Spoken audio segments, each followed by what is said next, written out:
April 2024, naibahagi sa amin ng kwento kung paano nabudol umano ang beauty queen at negosyanteng si Joyce Cubales ng movie producer na si Baby Go. Mga peking alahas, pera, taklobo o giant pearl at gold bar ang naging pain daw ni Baby Go kay Joyce. Bukod pa ito, si pinangakong once in a lifetime na magbida sa pelikula at maging ganap na artista. Napa-invest daw tuloy siya ng aabot sa 25 million pesos. The problem is, malaki nga ang tiwala ko sa kanya. Galit na yung mga family ko. Sa akin sabi, ano ba ate? Niluloko ka talaga ng babae yan eh, scammer yan eh, ganyan-ganyan. Sabi ko, huwag kayo magbibintang. Sabi ko, pinagtatanggol ko pa nga siya. Kinumpronta raw ni Joyce si Baby Go sa reklamo. Sabi ko, manluloko ka talaga no. Sabi ko, nabubwisit na ako talaga sa ginagawa mo sa akin, sa totoo lang. Lahat ng paratang ni Joyce, itinanggi ng inirereklamong si Baby Go. See you at court pa nga ang naging hamon niya kay Joyce. I-challenge kita. Lahat. Best in the documents.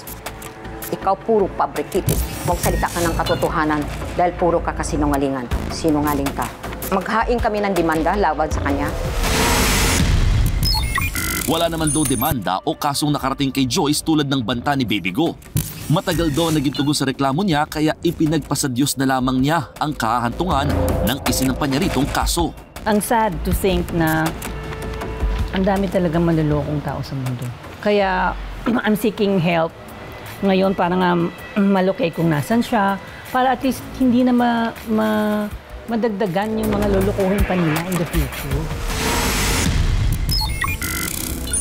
Kamakailan, namataan si Baby Go na may katransaksyon umano sa isang fast food chain sa Quezon City. At matapos ngang ilang buwan, inaresto na si Baby Go sa Mandaluyong City.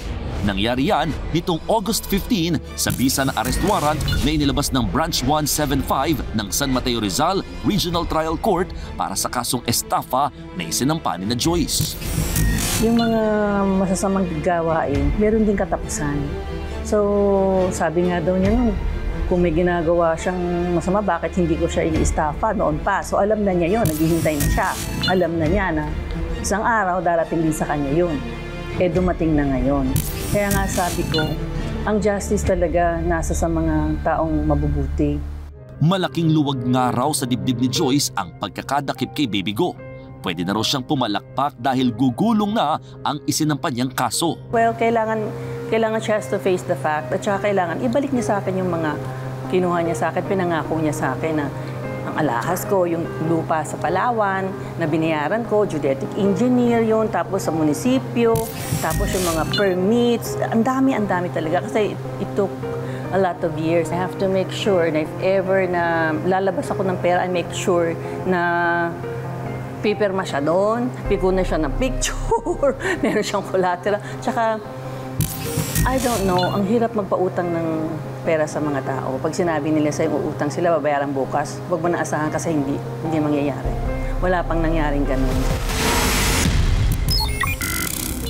Cliché man ang ending na ito para kay Joyce, hindi raw siya magsasawa, lalo't naranasan niya ang plot kung saan bugbog man sa una, sa huli, mananaig at mananaig pa rin ang bida. Ako po si Mon Gualvez at yan ang aking dagdag na Budol Alert.